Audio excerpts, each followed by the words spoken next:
so we can have Mark say he's appropriately sauced or approximately sauced or mildly sauced.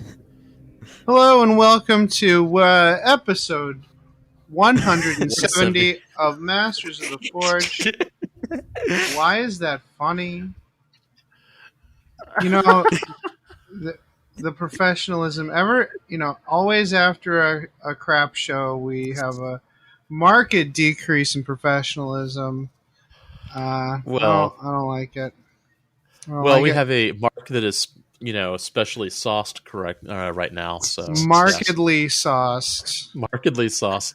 I'm sorry. I'm really bad at puns. I'm working at it, but it's just not happening. Somewhere, John mark is that on your calendar, everybody. Very excited. Yeah, Mark is extremely quiet to us. He's going to have to be boosted in post, but Jason hates that. He hates anything happening in post, but that is definitely going to have to happen in post because Mark is like a tiny little mouse. He's a little church mouse, but we love him. Thank you for joining us, Mark. Hi, Adam and Jason. It's nice to be here. Great.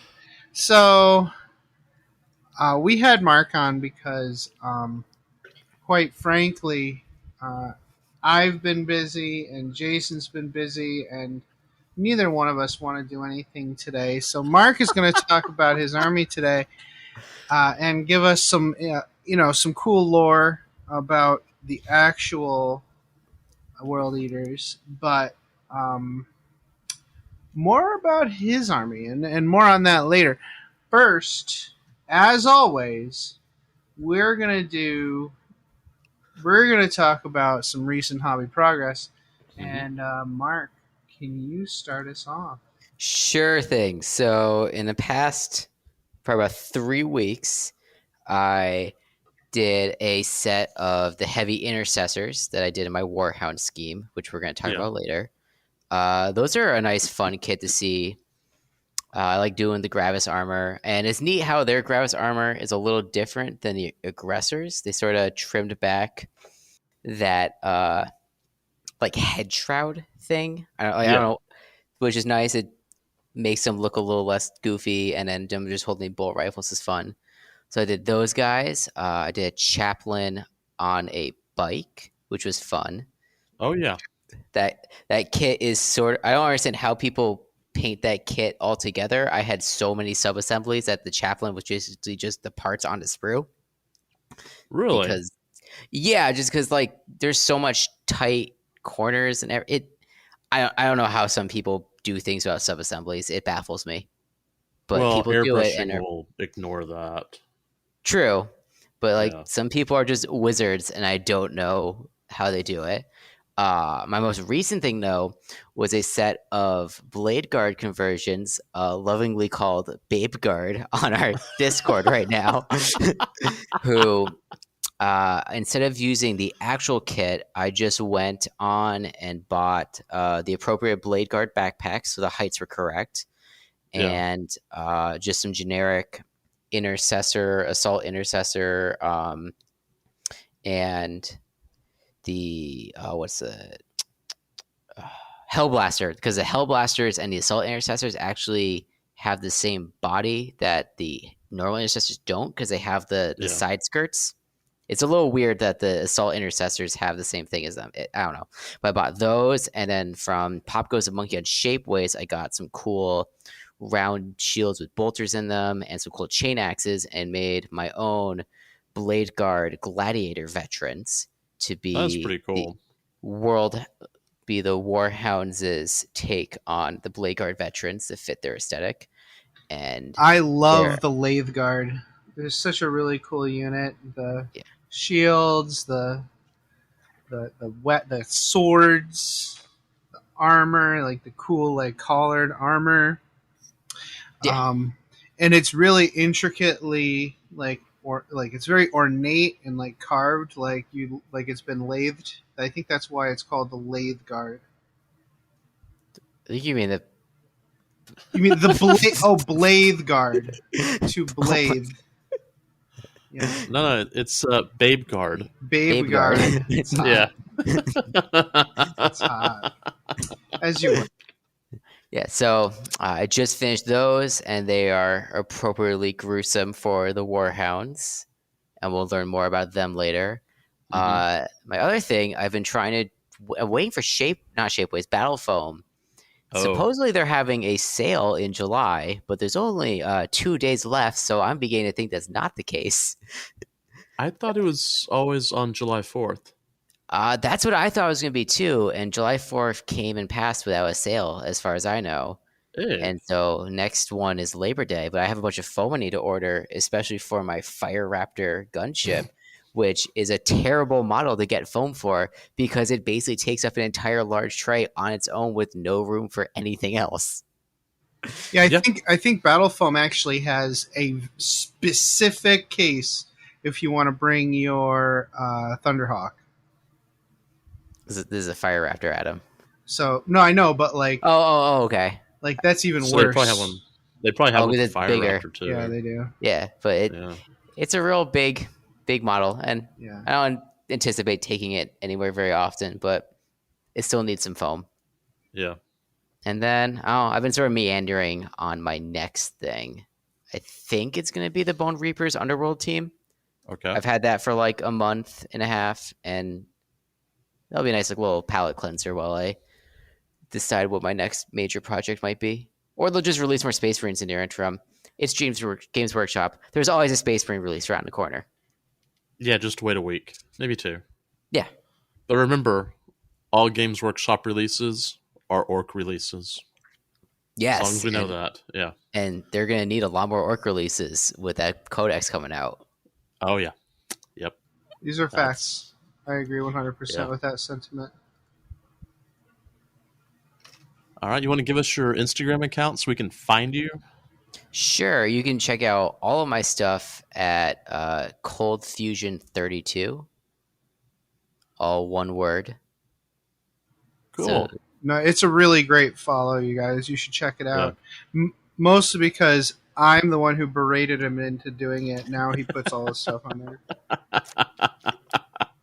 Adam, yeah, they're also an Adeptus Terra. They're safer. Yeah. Yes, where they cannot pronounce my last name correctly, no matter how many times they try. Every time. Murna. Really? Yeah.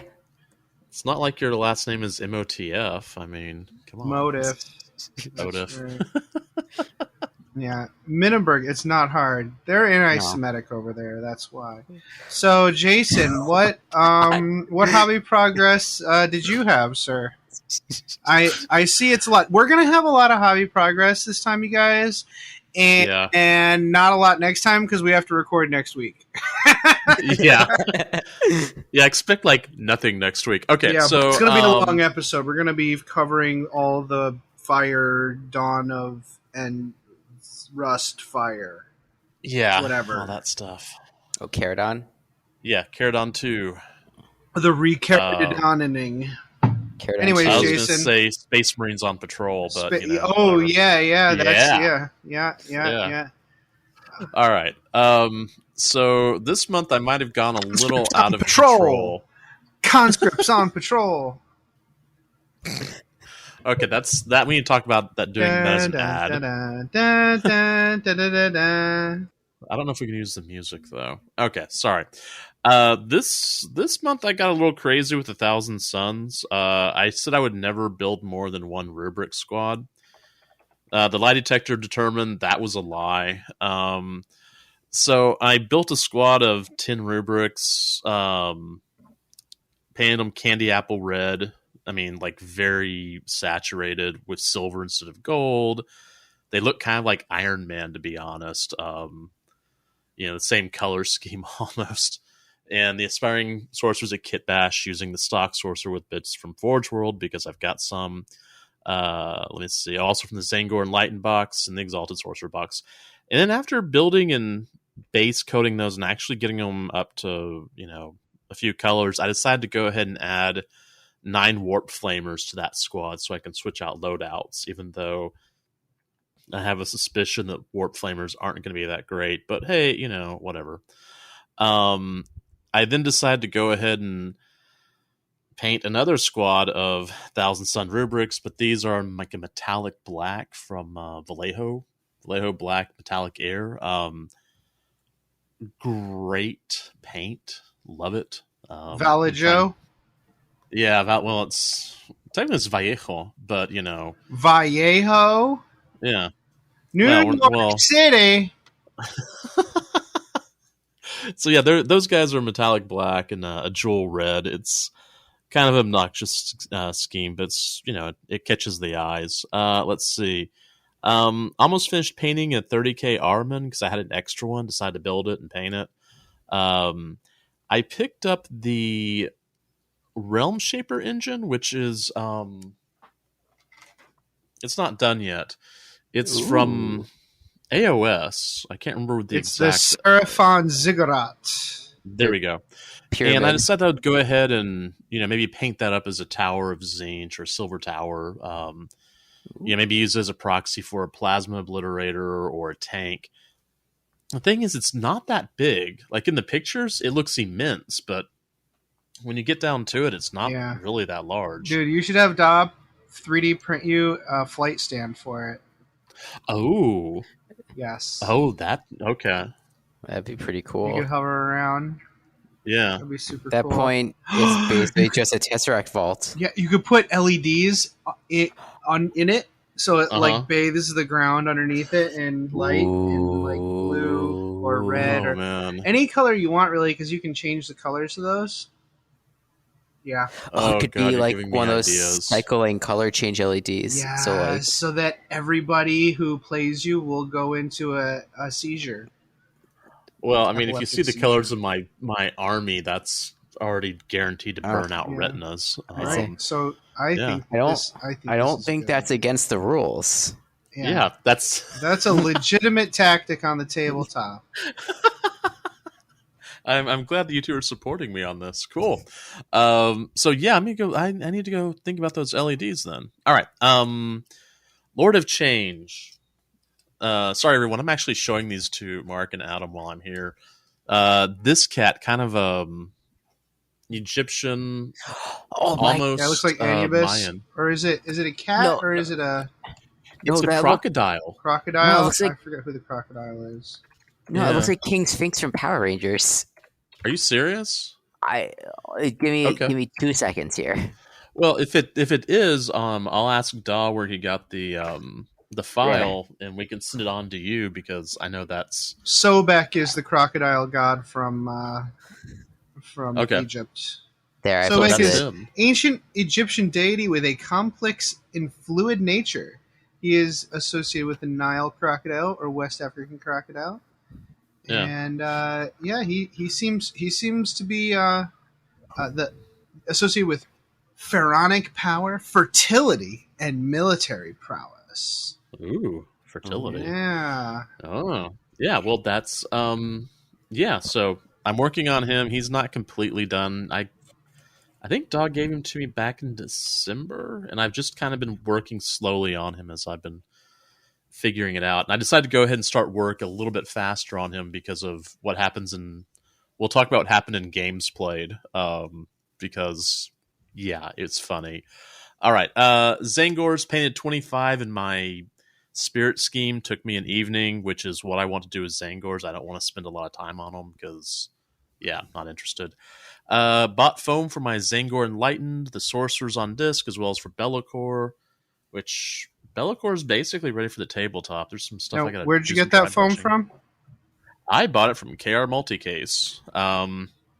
Just a recommendation. Just send them what you want in email. Don't bother going through their website because you're not going to have a good time. But I love their foam, but their website is. It's a dumpster fire.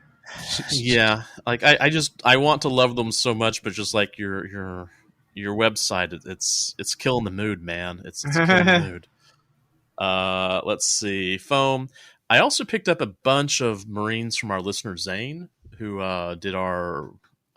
He was on with us one time for an episode, and they were delivered like as we were recording, so I get to play with those later. So thanks, Zane, appreciate that. And I also ordered a definitely not Kairos Fate Weaver model.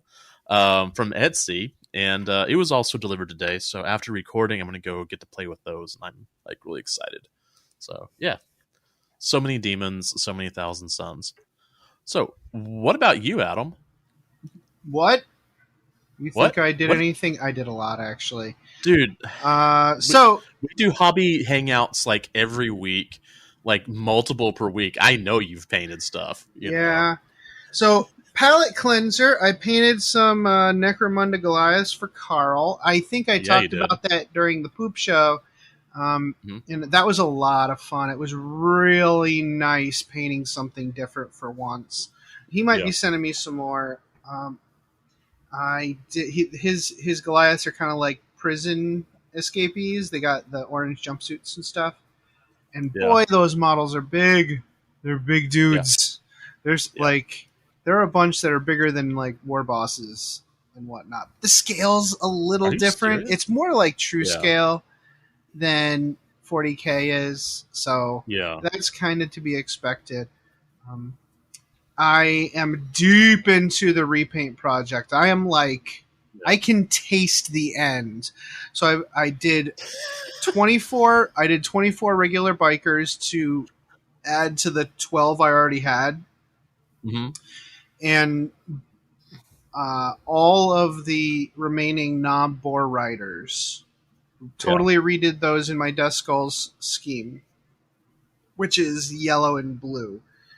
Yeah. That was painful, but I got it done. Okay. I got it in my head to add a model to this project. The Stampa of Skulls is in my Dorks army, but to be honest, I'm not really using the Chaos Space Marine half of that at all. Like, there's no more Corrin Demonkin Codex, right? And Right. Nope. That's been it's really not. It's just sitting in my cabinet. I feel like I would play it more if it was an actual Stampa. So I took it out and I just started putting blue and yellow paint on it. I pretty much did it in a day. Got it repainted in a day. About like it wasn't that bad. Honestly, it's not too hard when you've already got the treads all painted. You know, with the silver, all the silver and metallics were all done. So it wasn't so bad. It was really just the yellow and the blue that I had to do. Yeah. I added some rockets and stuff to it. I put the big shooters back on it and little turrets. Used the turrets from the Onager Doomcrawler, you know, the stubbers for big shooters. So that's done. That's another check mark. The other cool thing is that's a 100% GW product, where my other Stampa is made from the Leviathan Crusader.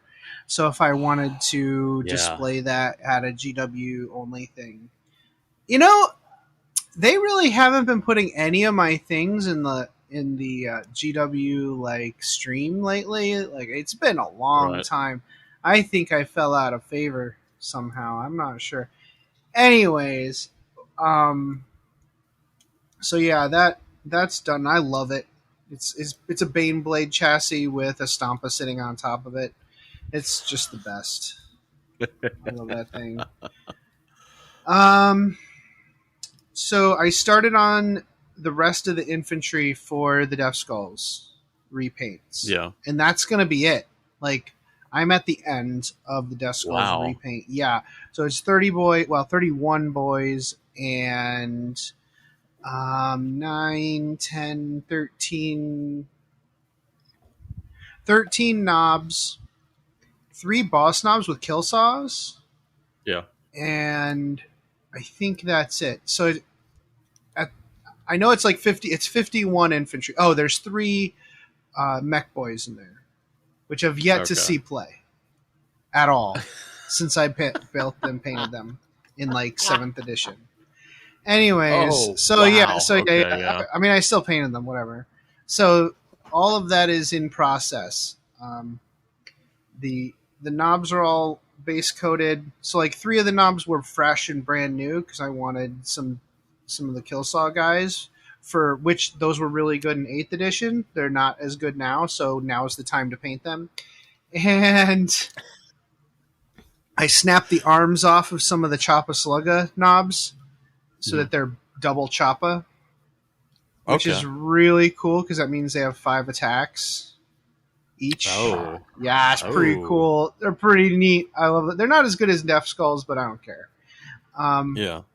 So those guys rule. I can't wait to get them on the table. But I just started on the boys, and it's gonna be not fun because so all of my orcs have Yankee blue jeans for pants, right? Yankee blue Yeah, jeans? yeah, goddamn Yankee blue jeans. Anyways, they're blue jeans, denim. So Okay. the shirts really shouldn't be blue. But it's But- the Canadian tuxedo. Right. But all of my Shooter boys have red shirts, blue pants, yellow everything else. Which Yeah. means if I really wanted good contrast, I would repaint all the red blue, repaint all the red yellow, and then repaint all the yellow, everything that was yellow blue. Ain't gonna happen. Ain't gonna happen. So what I'm doing is I'm adding a few blue details onto the guns, painting the shirts yellow, and I'm adding a blue shoulder pad to each model. Okay. And that, I think that's giving it enough color balance to make it make sense. I might go back and repaint their helmets blue, but I think we're good. I think we're good doing it this way. So yeah, I hope to have that finished soon. I'm ripping through them pretty well, so we'll see. As far as reading, yeah, so you've got some stuff. I finished Godblight, the third Dark Imperium novel. I definitely recommend that. I read. I forgot to put it on here. The Dark Angels novel. The Dark Angels Primaris novel. Oh, yeah, I've downloaded that, but I haven't read it yet. I forgot what it's called. War of Secrets. Yeah, so that has some really cool. That has some really cool exposition on, how the Dark Angels work. It's by Phil Kelly. He has a very earnest prose. Like his language, he's very like over the top, like heroic writing style. Right. It is kind of like he's writing a battle tome, which is it's fine. I don't hate it. I'm just saying it's you could definitely tell his style. Yeah. So yeah, that was really cool. I liked that read. It kept me guessing the whole way through, and the supernatural threat in that novel is absolutely fascinating. Yeah. Okay.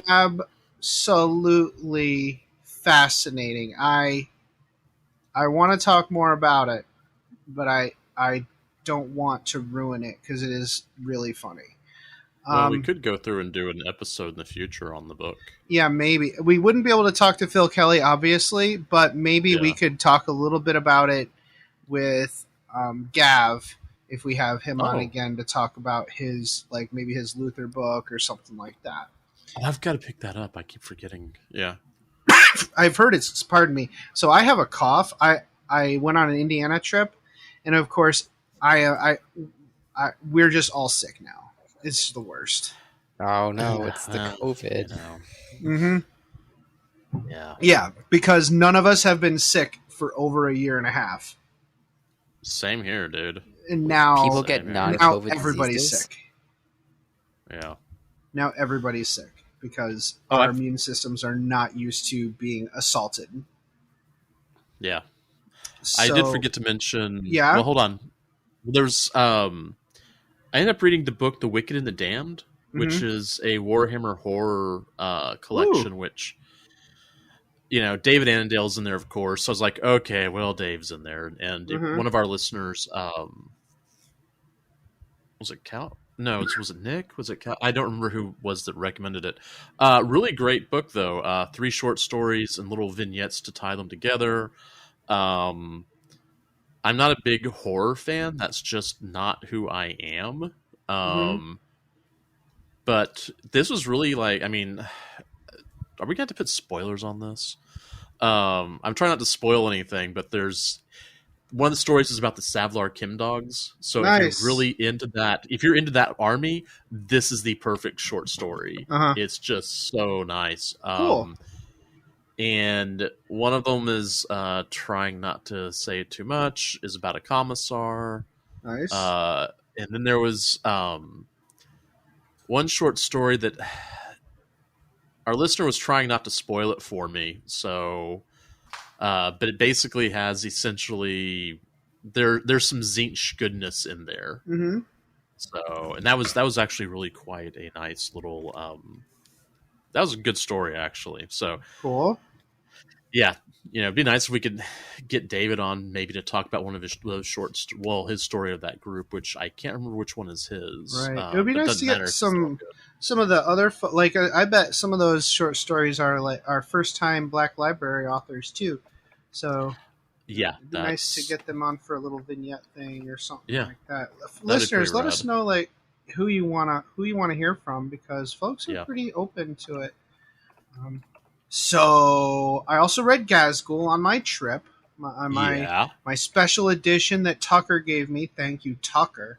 Yes, Tucker. Thank you. Yeah. Oh man, it was so That's rad. good. It was really good. It's told through the eyes. This is all revealed in the first chapter, so nobody cares.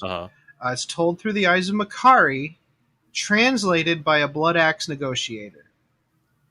Oh, And that's man. pretty much all you need to know that this book is awesome. It's pretty great. Yeah. That's all I need to say. Especially since only the special edition is available, so I'm not going to ruin anything else. Right. But I loved it. It sounds like it's fun. I restarted the second Night Lords book. I put it down a while back, but I picked it up again. I don't know. It's the Night Lords are kind of freaky, so we'll see if I can get through it again. Yeah. So the North Country crew got me a Beast Naga's box.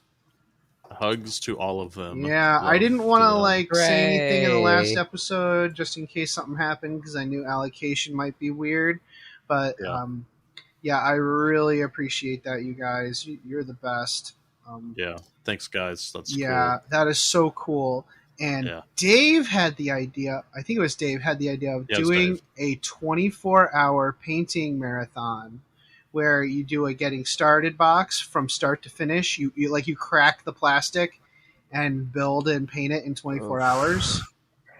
Yeah. So of course I said, well, I'll do the entire Beast Naga's box. Duh. You're crazy, man. That's why You're we love wild, you. Adam. I'm sure it'll be fine. It won't be fine. It wasn't fine. So we're going to be doing it on the 28th until the 29th. Yeah. That's the tentative date. So watch this space, watch the Facebook page and the Discord, and we're going to let you know where to find it. It might be streamed on Twitch, OnlyFans. but OnlyFans. it'll probably be a thing where you could just join us in the Discord too. Yeah. I'm not sure how the streaming works. I would like people to be able to join it, so I wouldn't want it to just be on Twitch. So we'll see how it goes. Dave's managing the whole shebang, so it'll be his Sweet. final decision how that works. But yeah, I'm gonna have a go at it. It'll all depend on how muggy it is.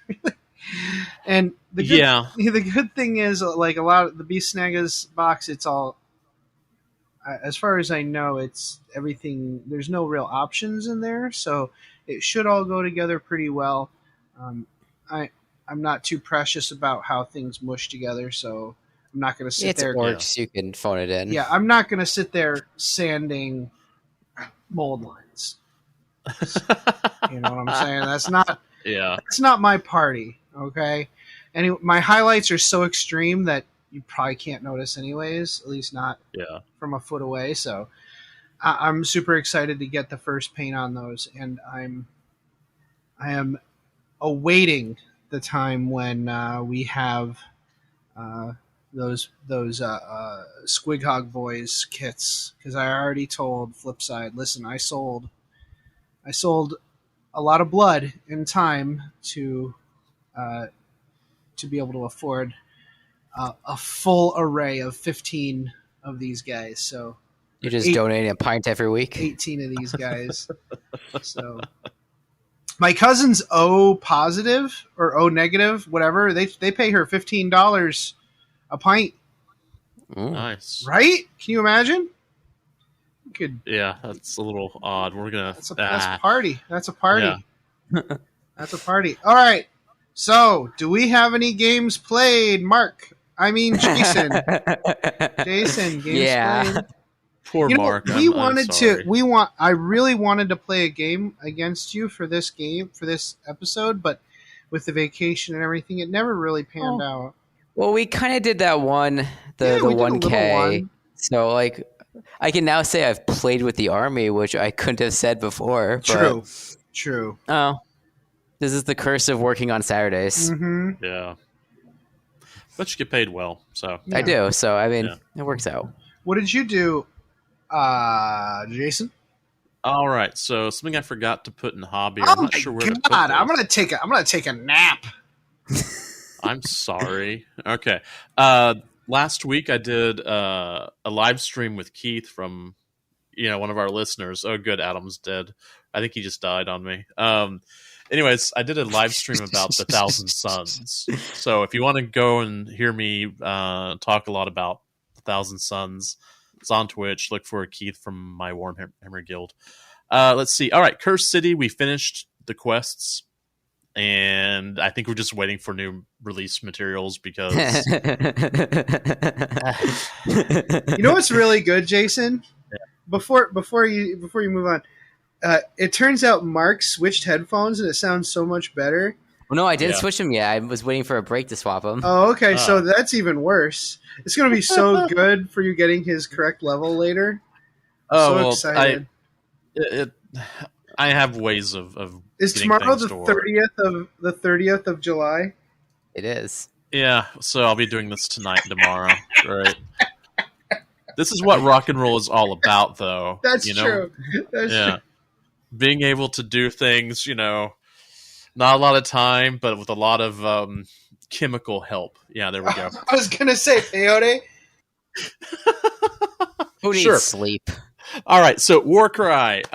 We've been playing a lot of Warcry as kind of a substitute for Kill Team because Kill Team is... I like it, but it can be kind of clunky. Mark obviously doesn't like it.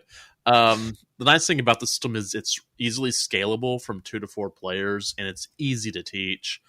The system can be fairly random. I did write all this stuff out because sometimes missions are dealt that are like very lopsided. Like there's no chance that someone can win just because of the mission conditions. But it's only 3 turns, and seriously, it's about a 10 to 20 minute game. Right. So you can just be happy with best 2 out of 3 or whatever. Yeah. Yeah. I'll tell you about that in a little bit. Blah, blah, blah. They're fun because they can be quite ridiculous. We actually do a mission that has like an unaligned monster sitting in the middle of the board. And so whoever the player is, their turn can attempt to control it on a 3-up on a D6. But if you fail that roll, then your opponent gets to control the monster and can attack. Me being me, I had initiative in the first turn, tried to control the monster, failed it, and the monster came over and ate my leader. 30 wounds of damage on a 25 wound model, rock and roll, and that was only its first attack. So that was the same set of games where we, Dodd and myself, played a series of demon games. So Tzeentch versus Slaanesh, Tzeentch versus Khorne, Tzeentch versus Nurgle. And I think we did Tzeentch versus Tzeentch just for fun because he had all of his demon armies there. Now here comes the fun part. I've been doing this Eldar versus Ahriman Black Library campaign with Da. And we did 2 games. The first game was testing the gates.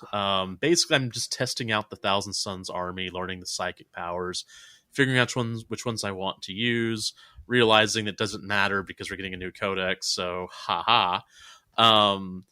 But then the second game, that's where the real fun was, because I decided, hey, I'm going to start working on summoning rules and learn how to do that. So mistakes were made. You sometimes you go into a game and this is what I have to do. This is what I need to go through and attack first, and etc. And I rolled the summoning, and I summoned 2 Lords of Change in the first turn. And I actually stood there for about a minute trying to think, okay, I don't even have my demon book with me. Now what do I do? So yeah, that was fun. That definitely changed the momentum of the game quite a bit.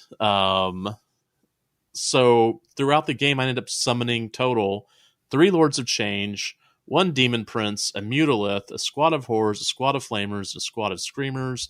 I think I got up to 1,500 points and then stopped summoning, unless it was like something big like a Prince or a Lord of Change. Part of this game or this series is we're trying to get Armin into the Black Library because that's what he wants. And I was really close to winning this game. That's adorable. Right? You're going to love this. So the game basically came down to a roll of a D6. And I was sitting there thinking, if I roll this, I either tie or win if I just play the game through. And I was like, well, how about this? If I roll this, and I win it, I'm going to have all the demons turn around and go after Armin for fun, just to make Armin's life miserable. So I think that's going to be kind of the new, maybe game 3 will be, Armin actually doing well, then all the demons turning around and whipping up on him. So yeah, hopefully that'll be next month. All right, there we go. I'm done. What about you, Adam? Boom. Jeez, I was reclining. You went too fast. All right. Yeah, I know. Yeah. Okay. We were supposed to phone this one in. This is a lot of work. Hold on. know. I need water. It'll be okay. It'll be okay. It'll be all right. So, I played a game of 40K with Tucker for Altar of War, but the game that I played with Dave is still not posted on the Freebooters network. I guess they did a whole lot of moving around. They moved providers, so they're pretty behind on production. So I haven't even edited that one yet. But it was Demon Orcs versus Sisters of Battle using one of the new Caradon missions, and I was super impressed with that. Mm-hmm. I'm pretty happy with the Caradon missions from what I've seen so far. Yeah. I had a game of 40K planned with Steve from Western New York, but I had a cold, and we figured let's not do that. Is that Steve with the orcs? Yeah, Steve with the orcs. Okay. Yeah, he has all the like second edition dreadnoughts and Death Dreads and stuff. Okay, yeah. Yeah, he's real cool. I had a game of Age of Sigmar with Ken. We're doing Path to Glory, which is the crusade for Age of Sigmar. Awesome. And he's coming over Saturday. So probably around when either you're going to be finishing editing this or this will be released, he's going to come over, bring over the Beast Naga box, and we're going to play another game of Path to Glory. I'm running the Caradron in that. I'm actually kind of not vibing on the Caradron. They're kind of like playing 40K in AOS, and I kind of want. I don't know. I've got the itch to start a new army, but we're not going to worry about that right now. There's too many orcs to paint. Yeah. Yes, there are. There really are. So I'm looking forward to that. So that's a lot of gaming that we're doing. Very excited. Let's enjoy it until Delta washes over all of us and ends the fun. But as it washes over us, we can, in the distance, see a rising crescendo of Beyond the Fringe. Mark, what are you doing Beyond the Fringe? This one I was actually struggling for because work takes up a lot of my time. But I've been doing lots of baking. Wow. Yeah, I've been doing keto baking stuff. So basically, everything is almond flour based at this point for me. But it's been a lot of fun, and by going to work, I have a bunch of people I can bring my baked goods to, so I don't eat them all. Nice. So you can So- poison people. Exactly. So I did 30 snickerdoodle cookies today. Ooh. Yeah. Have you made any what are they called? The egg white pastries. What are they? Meringues. Meringues. Have you done any meringues? I have not done any meringues. I really should in reality because my Yeah, apartment they're has super good, keto. Well, they're super keto, and my apartment's got good humidity control, so I can actually make them properly. Because like if it's too humid out, the meringues won't set correctly. yeah, So they if get all you need like a sticky. nice, exactly. So you need a nice dry environment, and I have that. Yeah, I've made them before. It's actually easier than you think. Yeah, it's egg whites and sugar. Well, Do you have a not sugar mixer for with a this. whisk? I do. Yeah, that's the key.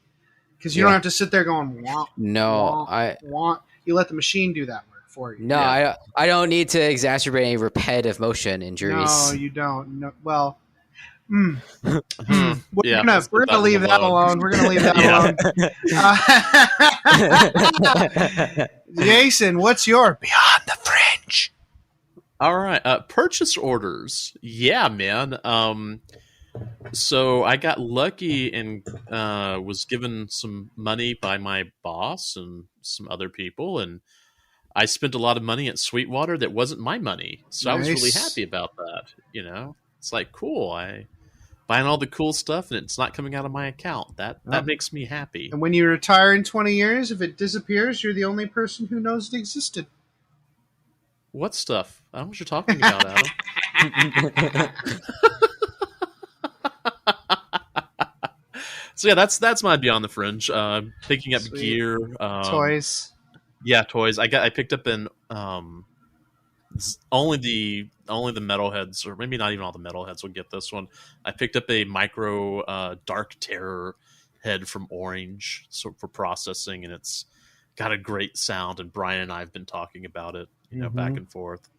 That one I actually paid for, but everything else I didn't pay for, so I'm happy about that. What about you, Adam? What you got? Well, with the announcement of the plastic deathcore of Krieg, Dude. whoa, my dog! There have been a plethora of jokes and memes about shovels, which Yeah. some people like and some people don't. Like, the overwrought jokes in 40K are... a lot of people don't like it, but it's a part of the fabric of our community, so Yeah. maybe just get over it and let people enjoy things, right? I Well- still think my favorite is Power Shovel or Chain Shovel. Yeah, well, that's what the animator actually created for the animation. He had a guardsman with a chainsword, stabbing an orc with his chainsword, and he just replaced the chainsword with a shovel, and it was amazing. I'm liking this bazooka shovel in this link you sent. Yeah.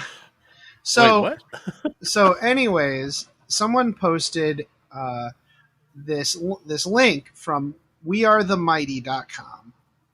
Wearethemighty.com. It's called This is how the shovel became a deadlier weapon than a bayonet. And there's actually like a picture of someone with a bazooka with a shovel in it. But That's anyways, beautiful. here's a quote from All Quiet on the Western Front by Eric Maria Remarque. But the bayonet has practically hold on. But the bayonet has practically lost its importance. It is usually the fashion now to charge with bombs and spades only. The sharpened spade is more handy and many-sided weapon. Not only can it be used for jabbing a man under the chin, but it is much better for striking this because of its greater weight. And if one hits between the neck and the shoulder, it easily cleaves as far down as the chest. So, it's clear that the shovel is a deadly weapon on the battlefield. Mightier than the sword. Yeah. Yeah. So just a thought there that some of these jokes are somewhat based on reality. Just let people enjoy things. I'm going to skip the Astropathic Communique for this episode because we're running long and everybody knows what happened. All the cool stuff was revealed, and it was great. Yeah. Yep. All right, so we're going to take a quick break and come back and talk about the Warhounds. Potty break, I need to have a potty break. I gotta pee, I've had a coffee, and some water, and some coffee, and then some coffee again. Damn, I knew it was around here somewhere.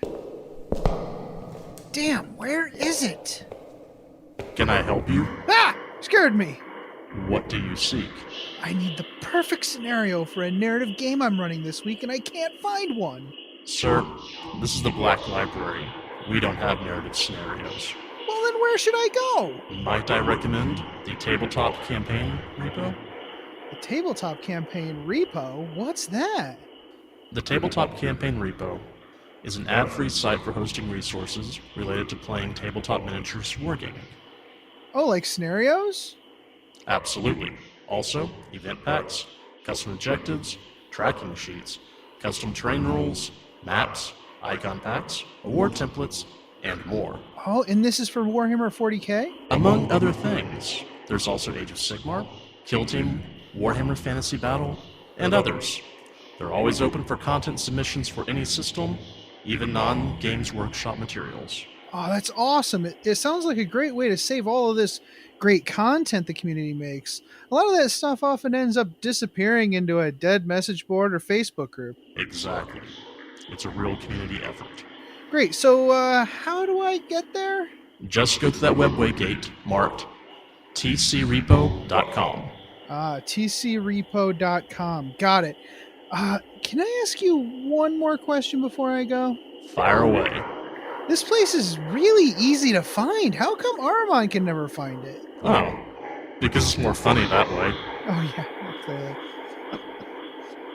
Once again, the Tabletop Campaign repository can be found at tcrepo.com, and they're always looking for submissions. Come here, boy, get the ball. Aw, come on, Max, get the ball. Mom, Max won't get the ball. He's lazy. I think I know why your Zote is being lazy, Jenny. Why, Mom? Because you forgot to feed him his Zotabix today. Oh, no. Oh, yes, Zotabix contains all the nutrients and random animal parts a growing Zote craves. It not only provides our Zote with the energy it needs to play with you and protect our home, but it also keeps its chitinous shell fresh and shiny. Oh, boy, I'd better feed Max his Zotabix. Yes, you had. Zotabix is made in part from grade Max, A time for Astra dinner. Militarum post-engagement byproduct and is infused with 112 essential vitamins No, and Max, minerals down. harvested from your Zote's natural habitat, the finest desert depths. Ah! Zotabix is available in any shopping center on worlds where Zotes are allowed or where the Imperium's inexorable influence has not yet reached. Greetings, mofos. Are you out of George Dickel number 8, staring at a broken chess machine? Don't want to spend the rest of the year tied to that couch? Well, why don't you head on over to the 1 Hour a Night Facebook page and see what exciting stuff is going on there. It's a place to post all your daily progress in the hobby grind, as well as receive and give positive feedback. Also, there are usually a few interesting challenges going on. That's right. All you have to do is search for 1 Hour a Night on Facebook. That's numeral 1 Hour a Night, all one word. Blood serum tests will be administered prior to approval. Se til helvete og kom dere vekk. Det er ikke ei bikkje, det er en slags ting. Den imiterer ei bikkje, men det er ikke det. Kom dere vekk, idioter! What he said. Glowing, exploding button. Okay, we're ready to roll. I pushed the button. I pushed the button. I pushed the button. Mark! So, thank you for joining us on this episode so we can phone it in, especially considering I'm looking through toys right now, and I'm very excited about said toys. What what is it about this army that made you want to collect it? So, for a brief period, I was really into the Horus Heresy Legion's digital card game that Oh yeah. Games Workshop put Wow, out. wow, that's a deep cut. Okay, that's interesting. The one that Good Games Workshop answer. put Good out answer. like 2 3 years ago, and just playing it very early on in its release cycle. Most of the legions were in it, but the Warhounds slash World Eaters were one of the sets that were available, and that was just sort of like the one I liked playing. It had a cool mechanic where if your guys took damage, they got bonus abilities, and just like it was a fun thing to play for a little bit. And I was like, these guys have a cool color scheme, and then I really liked one of the sort of underrated characters that you could choose as because you chose like a character to be your deck master basically, and he was like a notable character from the Heresy. And there's one Shabran Dar who I liked playing as, and he wasn't the best one, but I thought he was cool. So I was like, if the opportunity presents itself, I'd like to do an army of these guys. And then I bought lots of Space Marines and Forge World models. Yeah. So the opportunity presented itself. Nice. Well, good. I'm glad I'm glad you're taking on this project because it's it looks like I'm probably going to do the same with 1,000 Suns. Well, actually, I was doing Blood Ravens, so with 1,000 Suns You're, stuff on them. you're already there. Yeah, yeah, that's what the Adeptus Terra guys keep telling me. So, love you guys. Dude, how great would it be if we could just go to England for their event? Oh, their Oh stuff sounds man, like so much fun. I would love to yeah, just go see it once. They told me yeah. that like if I brought my Imperial Knights, it would be allowed in their Heresy event. And I was like, I don't know if I want to use templates, you guys. I can't go back. Wait, they're doing a 2,000 point thing, or is it 3,000? I can't remember. I don't remember, but it sounds really fun. Those guys rule. Okay, Yeah. so you were thinking about doing them as Heresy. What made you switch to Primaris? um, Mainly just like at the time working with resin, like Forge World full models and stuff seemed kind of daunting, Uh, and some of those models don't look the best. And just I wanted it to be usable in 40k, and you wanted the I models to actually get use. exactly. So Yeah. and like sort of when the concept was kicking around was still 8th edition, so normal non-Primaris Space Marines were kind of meh. Now like their gap's been closed between them, so it's less of a concern. But I'm already committed, and I like using the primary stuff. It helps me make a better narrative for like why they exist in this context. Right. I think it's a very creative um, story you've gone with, and it's something that people have been kind of doing in general and kind of doing headcanon about for various legions. And I think it's just so weird that you have a little like a giant robot hanging over your shoulder while we're talking Oh, to you. that's my roommate. That's right. Yeah, the Roomba I've been mate. staring at that for a while, wondering why does he have a Morkanaut behind him? I think. Hey Adam, are you looking for another orc model? No, thank you. No, thank you. Okay, great. So we're kind of teasing around the subject here. You're doing Warhounds as a Primaris project. Yes. So what do you want to do? You want to talk about the history of the Warhounds in general Yeah. first? I fear they're probably not well known enough that we should give people a little Okay. tease to who the Warhounds are, what their deal was, so they can kind of better understand what's going on here. All right, let's hear it. All right, so the Warhounds are actually the 12th Legion of the Legio Astartes from back with the original 20 legions. The Emperor himself made them. Mm-hmm. So they actually saw use during the Unification Wars. So way back before the Imperium's really a thing. They were well regarded as one of the most violent and savage legions of Space Marines, where they only recruited people who were very violent, often murderers, just not great people.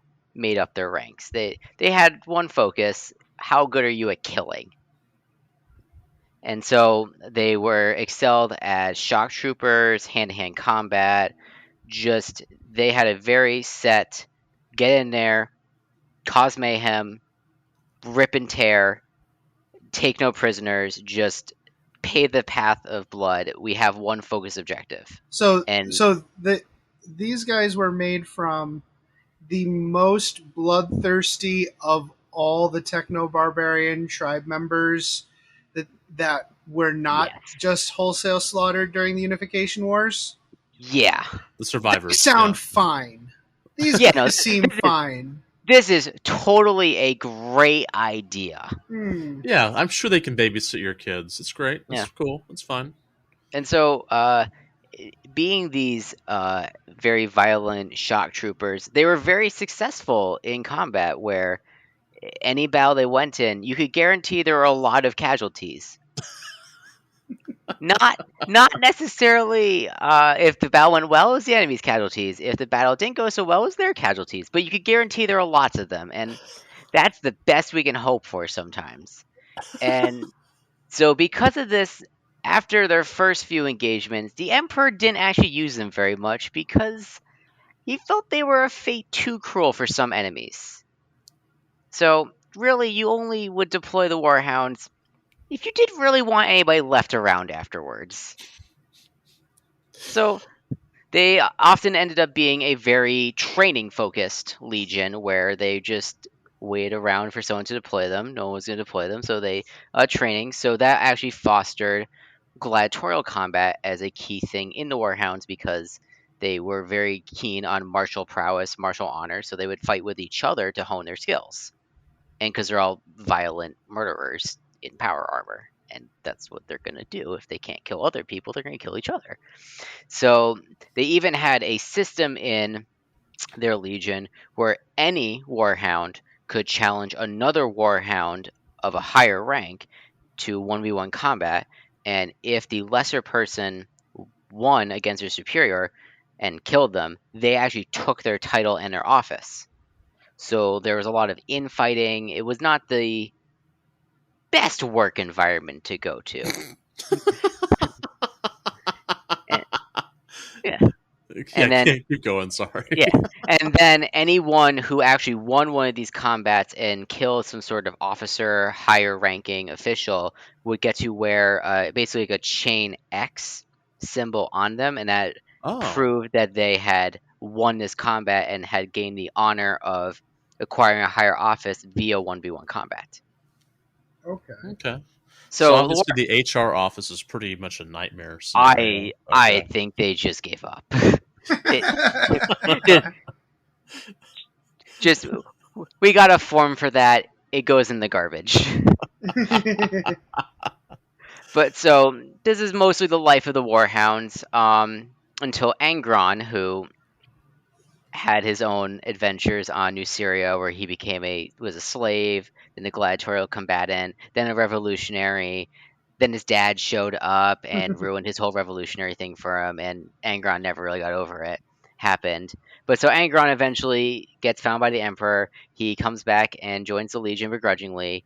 And at first, he's really not that keen on having a Legion. Angron's very obsessed with having a warrior's death, and he sees being a commander of a Space Marine Legion is not really a way to do that because he's got too much going on. But after time, he sort of warms to the idea of it, and he redubs the Legion from the Warhounds to the Eaters of Worlds / the World Eaters. Is this? There's a short. I'm sure if it's a short story, if it's actually a novel, where they're trying to explain to Angron that he's now got to be the Primarch. Yeah, that's all very much. I believe Horus sort of like kind of trains him and has to explain like what the deal with Primarching is, and Angron just doesn't care. Angron has absolutely no interest in doing any of this. Well, the short story, I think it was a short story. They're basically sending in like captains to try and say, "Hey, yes. You're supposed to be the Primarch," and he keeps killing them. Yes, that's the whole thing where it takes until I think Karn to come in, and somehow Karn is the one to finally break through to Angron. Because Angron, when he comes in there, just kills anybody in charge, which he kills the. I guess it wouldn't be the chapter master at that point, Yeah. but like whoever is in charge of the Legion in his stead, he just kills him and most of the people underneath him until he gets to Angron or until Yeah. he gets the Karn, and eventually they work out some sort of deal. It again, this Legion is not a great place to be. But so one of the things that Angron did like about the Legion was the gladiatorial combat and having all that. So he definitely pushed more for everybody fighting with each other, honing your individual fighting prowess, and at the expense of unit cohesion.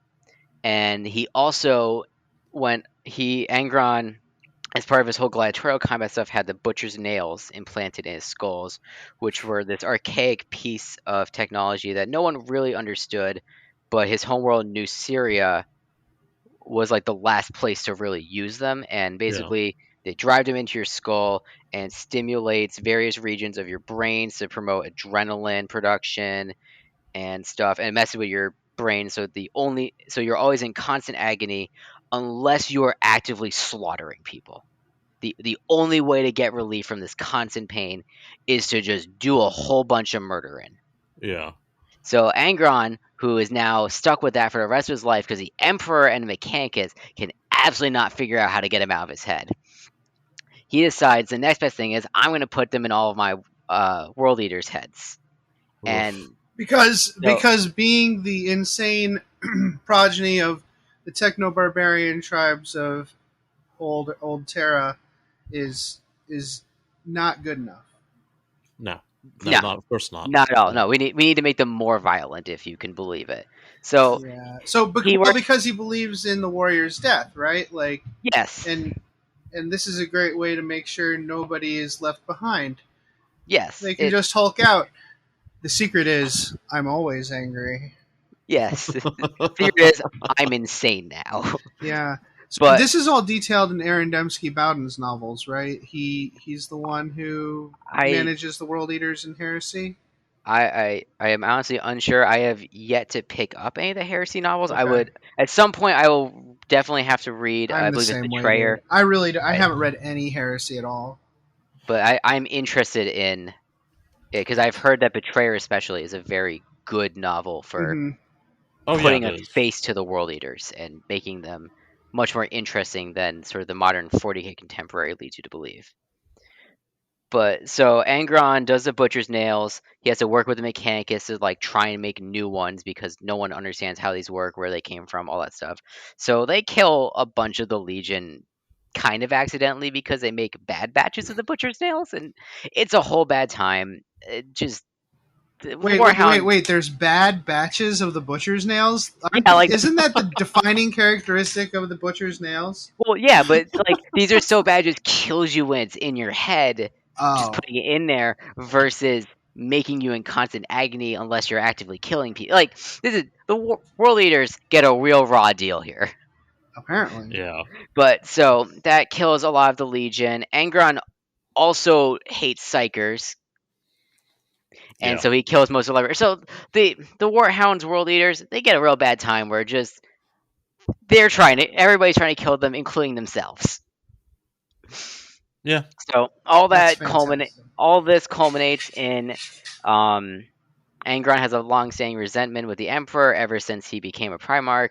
So when Horus decides I'm going to do a heresy, Angron's like, I get to screw over my dad? Sign me up. Oh my god, the daddy issues are so real with the Primarchs. So if Horus is the first traitor, Angron is eagerly the second traitor. He's very upset he wasn't the first traitor. Yeah, pretty much. In his heart, he was already the first traitor. Angron's the real traitor here. Yeah. So that happens. I would say that Angron would argue that the Emperor is the first traitor here. Yes. Ooh, yes. Okay. Angron's very betrayed by the Emperor. But so all this culminates. Angron and the World Eaters are one of the legions to participate at the Isfan 3 atrocity, which is where World Eaters, Sons of Horus, Death Guard, I think Emperor's Children, Yeah, uh, yeah. I think those, where they all take military action to basically purge their individual legions of all of their imperial loyalist components. Yeah. But Angron, being a big dummy aside from everything else, manages to screw it up, because where Horus was just like, we're gonna send all the loyalist guys to the planet and then virus bomb and bombard the planet and just like get very quickly. Angron's like, nah, I want to kill all my loyalist guys by hand. So he goes down there to kill them all by hand, meaning the Isvan atrocity, which should have taken like a few hours, takes weeks. Yeah. Which gives enough time for like the flight of the Eisenstein to happen, and like everybody now knows a heresy's going on where they wouldn't have before, and so Yeah, Angron when Horus is like, also screwed over the heresy. these people are not sane.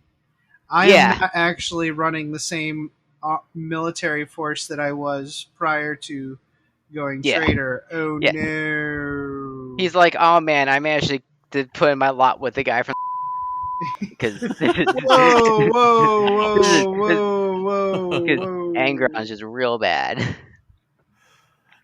But so all that happens, and then the rest of the heresy, that's pretty much history. Angron and the World Eaters specifically go on a campaign through like Ultramar, and he fights Gilliman. Eventually Angron becomes a demon prince, and the rest is 10,000 years of history. Spoilers. Yeah, I wonder how it ends. But before all of the bad stuff happened, you have all the really bad stuff happened, you have the normal stuff of the Warhounds, which are an actually fairly interesting legion because they're all violent sociopaths, and that's not good. But they also have this cool honor component to them that made them interesting to me. Okay. And that's where I wanted to focus on, because I'm a firm believer of they were way better off before Angron came. Right, and maybe Well, they yeah. can temper some of that, right? Yes, without Angron there, they had some level of functionality where Angron pretty much ruins all of that. Right, okay. And All right. And so, in the interim, a couple Warhounds conspiracy theories, mostly ones that I've cooked up because there really aren't too many official ones. There definitely would have been there probably were some World Eaters who survived Isfan 3, whether they survived the on-planet massacre or maybe were not actually at Isfan 3, because the legions were very large back in the Heresy era, so not every component of them would have all been at this one system. They would have been far spread. So if you had any loyalist ones who survived the initial heresy and did not throw in their lot with the greater Warhound components, they probably would have become Black Shields and been sort of this part of the amalgam force of members of loyalist legion or of traitor Right. legions who were no longer doing that and wanted to fight back, but they couldn't join other legions because they didn't really want them, because they didn't trust them. Right. So they formed their Black Shields sort of amalgam units and struck out on their own. And if they survived, they could have been the source of the chapter's lore later on. Yes, they would definitely know some of the history. I think that there is, in one of the Black Shield novels or short stories, that there is a Warhound World Eater character in one of them, but I can't remember which one. But I think that there actually was a character. Does he have the nails or no? For some reason, I think he does. And that's part of the story is, how does he keep from going completely bonkers? He would probably, because by the time the heresy happens, every World Eater has the nails. Angron made it standard issue. I think that was part of his character development, was how does he get through the nails. So it's been a while since I've read that one, though. Easily, I think I read that. Sorry, I'm remembering where I read it. It would have been like winter of 2017, like December 2017 when I read that. So it had been released in that year. Okay, sorry. Go ahead.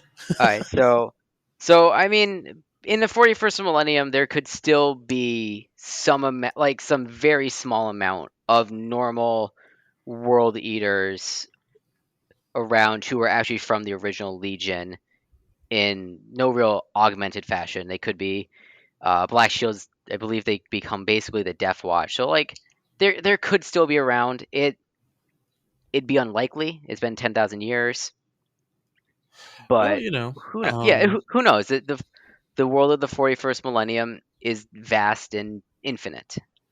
yeah. I recently read a short story. I'm trying to do any spoilers here of a Marine that had been locked in stasis for no one knows how long.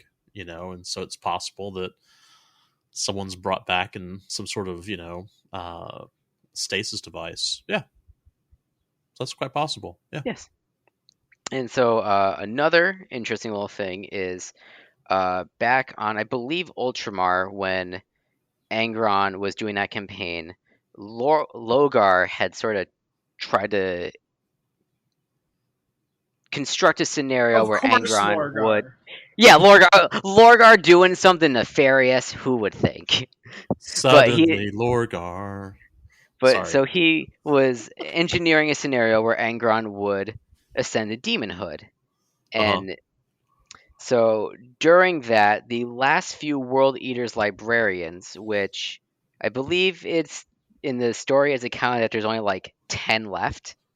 But so Wow. those Okay. last few of them basically see what's going on with Angron and see that the ascension to demonhood for him is imminent, and they combine all of their psychic might together to create a mass psychic entity only known as the Communion to sort of like fight Angron's soul and basically stop the ascension, because they realize that things are bad now.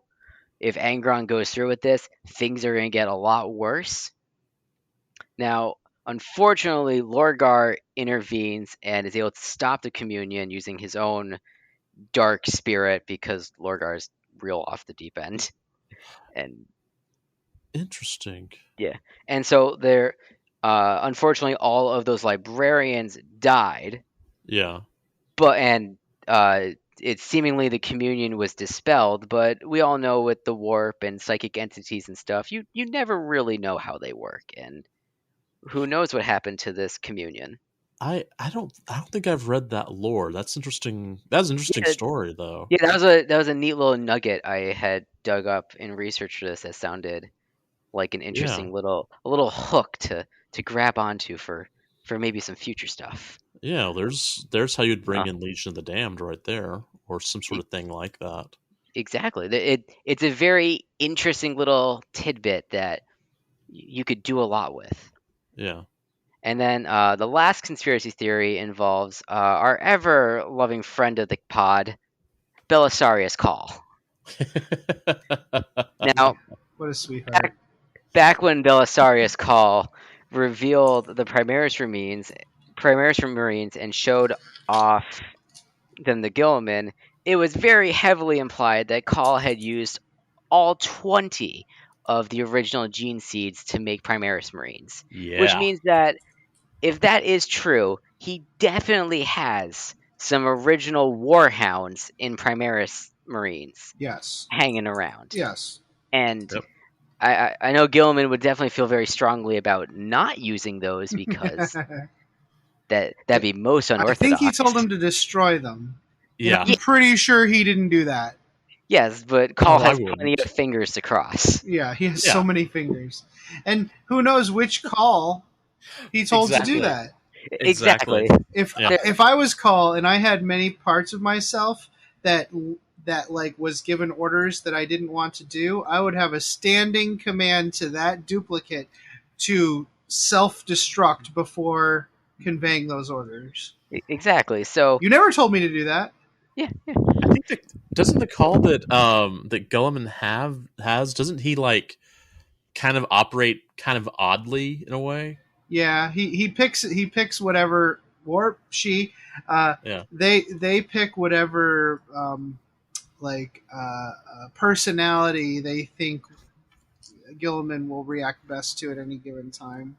it's almost like a chat bot that's just there to make sure that keep them happy and It is literally a chat bot, a very advanced chat bot, like that Ask God Questions website that they put out a while ago. The robot that played against the humans on Jeopardy. Yeah, there you go. Yeah. All right, sorry, Mark. Go ahead. Keep going. No, but so I would say that it is very likely that there is some element of the Warhounds that could exist in the more established canon in Mhm. some form, based on the little scraps that Games Workshop gave us. Yeah. But so going into my specific lore for the Warhounds, it plays very faithfully, but during the drops, the Isvan atrocity, there was one very notable world eater, fellow who I mentioned before, Shabran Dar, who was still a loyalist. He was a centurion in the Legion, and he was actually instrumental in organizing a resistance to the purges, and had his fellow loyalist brothers banded together to fight back against the rest of the world eaters and Angron, which helped to again drag out the whole event, causing lots of problems. Mhm. But Shabran Dar was a centurion known as White Eyes because he had gray, off-white eyes. He had very pale skin that was very off-putting to the rest of his legion, to the point where they actually thought he might have been a mutant. So they were very yeah. they were very distrustful of him. Mm-hmm. So he was not on the best of terms with the Legion, but he was still up to that point a faithful world eater until all the rest of the world eaters actively were trying to kill him. Yeah, there you go. That'll Yeah. do it. But so as he fought this resistance, he basically died in combat, being driven insane by the treachery of his brothers. He died in a blaze of glory, That's nice. fighting the Good traitors. for I him. believe he was like chainsawed in half, if I remember reading it correctly. But he didn't go out well. I mean, Or he went did out he? the best way he possibly Exactly. Or did he? could. Oh. As Oh, dun bum, dun bum, bum, dun. bum. As we know, Call loves experimenting, and I'm going with that for this lore. Yeah. During Call's 10,000 years of trying to make Primaris Marines, he definitely needed some, let's call it raw material to work with. And you just, you're coming off of a heresy, so you have a plentiful supply of Astartes in various forms to work with. Pieces and parts, man, like Pieces chicken and nuggets. No one's using them, so they're just there for the grab. So I would think Call definitely would look at this as an opportunity, Yeah. and so potentially during his Primaris experiments, maybe he attempted to revive some of these fallen Astartes, because again, it's Belisarius' Call. He's going to try it if it's a thing. Yeah. And so during these experiments, one such subject who actually was a successful revival for Call was Shabran Dar, who Call not only revived but actually turned into a Primaris Marine. Nice. So Call knew from some of the various mismatched records and little tidbits of what's been left over from the heresy that Dar was actually a loyalist, and more so had a very deep-rooted sense of betrayal towards the World Eaters because of the whole "you tried to kill me" thing. And Yeah. Okay. Call seeing this Fair. as this guy is more or less loyal and really hates someone we hate. Mm-hmm. He's a good fit to lead my Primaris World Eaters. I totally don't have Gilman stop asking me.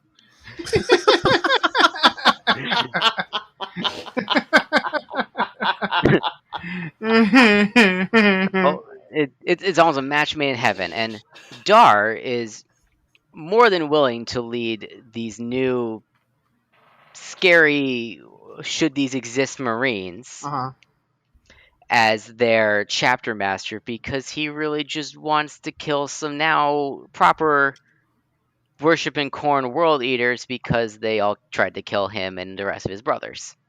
And And like, to be honest, like, it must be really annoying to have to replace all these priceless, like, bolt rifles, because every time you send a Primaris Marine, like an intercessor into combat, he's like, "I'll shoot this gun once, but then I'm beating people to death with it." yeah, Yeah. So- Checks out. Yeah. so it just makes things a lot easier for everybody involved. Mhm. And then furthermore, so Shabran Dar is now heading up this new reforged Warhounds Mhm. / World Eaters, and at this point, he pretty firmly puts all the blame on Angron, and that the entire Legion was just way better off before Angron showed up. So, in sort of a rebuke to Angron, he is no longer going by the World Eaters as he once was. He has brought them back to the Warhounds to sort of harken back to the time before Angron ruined everything. Fair. Yeah, And that works. Dar is very sure to tell his new brothers the history that led up to their fall and sort of their disgrace, because being a traitor is the ultimate disgrace to him, especially since they betrayed their brothers. And he is looking to lead a campaign of vengeance against the current World Eaters and also the greater forces of chaos. He has a very specific bone to pick with the World Eaters, especially Angron and Karn. But the forces of chaos in general kind of helped cause this whole scenario, so he's pretty mad at them too. And just anybody he can get his chain axe in reach of is fair game. But he has a very personal obsession with wanting to slay Karn and hopefully Angron, though Angron's a demon prince, so Yeah, it could we'll be a see little how well that could difficult. go. So these new Warhounds exist as a fleet-based chapter. They don't have a homeworld, and it's probably better that way because they have to be kept secret from the rest of the Imperium because their very existence is just downright heretical, and no one would be okay with it except for Call. Okay. Yeah. Well. Yeah. That's true. Yeah. And so, let's be perfectly honest. We have Black Templars. yes, Black Templars exist as a thing in the universe. I know that the World Eaters are pretty crazy, but I really don't see, World Eaters without nails being much worse than Black Templars, yeah, no, I mean, Yeah. personally. they're probably on the same page in terms of how bad they treat everybody. Well, at least the World Eaters would, like, disappear into their madness for a little while and find out, as Brian likes to say, I don't know whose axe this is, but it's covered in blood and so am I. But, like, the Black Templars consciously, like, execute innocent people because Emperor. Yeah. So, Yeah. I don't know. I think that's kind of worse, personally, from my perspective. Yeah. So basically, these new Warhounds exist as the Fleet-based chapter. The only people that really know they exist is Call and those who Call trust absolutely. So basically, other copies of Call. But he is perfectly fine with their mission of vengeance. We're gonna kill all the World Eaters. We're gonna kill the forces of chaos. Mm-hmm. But Call also is very in love with the idea of having his own personal Astartes force that answers exclusively to him. Yeah. So, in exchange for keeping them secret, well supplied, giving them access to transport and just anything they logistically could need, they're at Call's beck and call. Oh, Jesus. Oh. And Call even uses them as an opportunity to test out his various things that he might roll out to the greater I see. So they might be Primaris first. forces. They may be first to get the cool stuff. Exactly. And if the thing goes horribly wrong, no one of importance was lost. So that means you need to buy an Astraeus. Yeah. I really hope not. No. It's for the lore. It's for It's for the the lore. It's for the podcast, Yeah. dude. You have to do We'll it. see. But Call also likes having them around because, like various other Space Marine chapters and legions, the Warhounds had various armories hidden around with lots of Heresy era technology that's just sitting there in various stages of usability. Some is almost brand new, some's in disrepair. A whole galactic war can do that to your stuff. Yeah. But Call now has this ample supply of technology to fiddle with, and maybe he finds something cool like a Sakaran hanging around that he can get his metal claws on and just fix back up into usability. And he relishes that idea. Yeah. No, that makes Yeah. a lot of Yeah. sense. I love seeing your Primaris Marines mixed in with Heresy era tanks.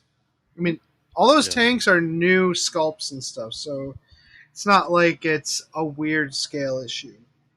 No, I mean, like, if you're being like real nitty gritty about, like, a Primaris Marine can't fit into those tanks because they're for small Marines, but hmm whatever. When we play games, I would not. If it had a transport capacity, I would say just put your guys in there. I don't care. Yeah, Yeah. it's very silly that we haven't gotten to the point where just Just do it. Yeah. make them all fit, make all stuff playable. But Yeah. whatever. Getting back to Anyways. story time. Yeah. So part of having the Warhounds exist in the Greater Imperium, just from the standpoint of they need to exist on paper in some form to get requisitions going for certain supplies and orders.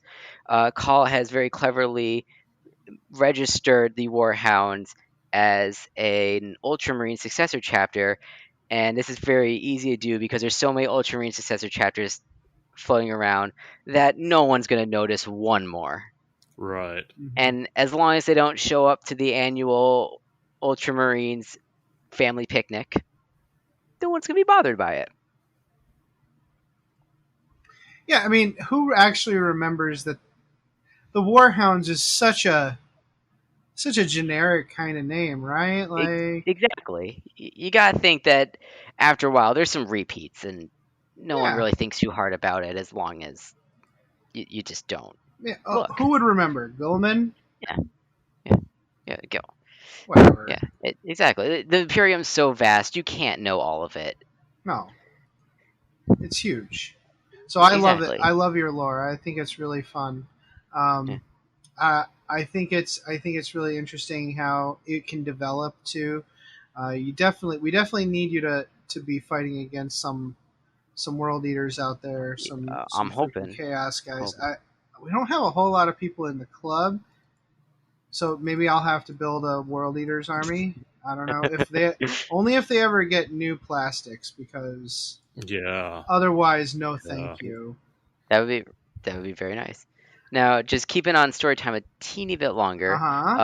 Shabran Dar, he is fine with this arrangement with Call to be his member of his personal Astartes force who will do missions for him, as long as these missions don't interfere with the ultimate goal of killing all the World Eaters, getting vengeance on Ankron.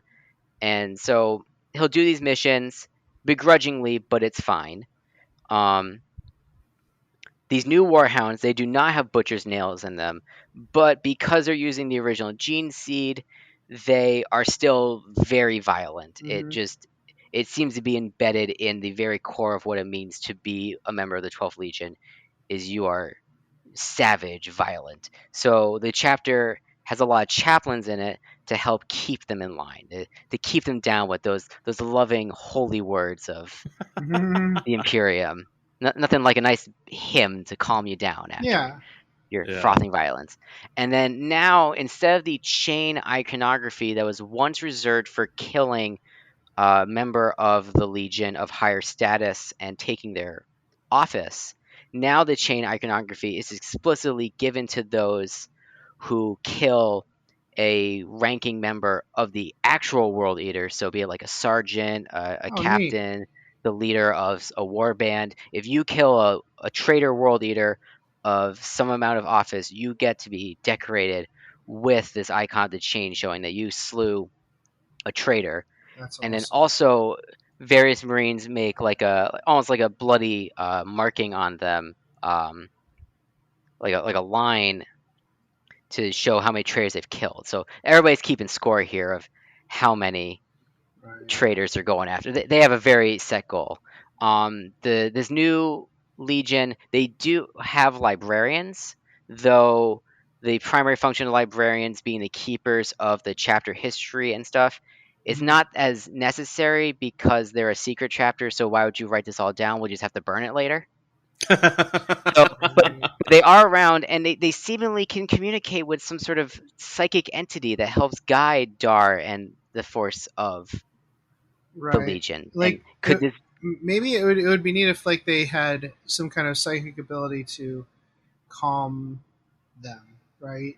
possibly, and perhaps this is the communion popping back up again after 10,000 years, seeing that there's someone worthy to communicate with about the Mhm. world leaders of old. Yeah. And then, in terms of their loyalty to the Imperium as a whole, they are loyal to the Imperium so far as they're not disloyal. They Mhm. don't, at this point, they're not too interested in the nuances of the politics of the 41st millennium. They Mhm. don't really care about the Emperor. That's just, at this point, it's just not their focus. Um, but they also don't hate the Imperium. They have no ill will towards them because they're very focused on the great betrayal that they suffered. And as long as you're not actively getting in their way, they're fine. They also Mhm. don't have any real hatred towards Xenos outside of the normal hatred towards Xenos. Yeah. Yeah. They will kill them. They're fine with killing some Xenos, but it's nothing special. They're very focused on this campaign of vengeance, and the rest of the greater 40k stuff, it's just not relevant to them. They're like that you guys deal with that. We have our own thing going on. Nice.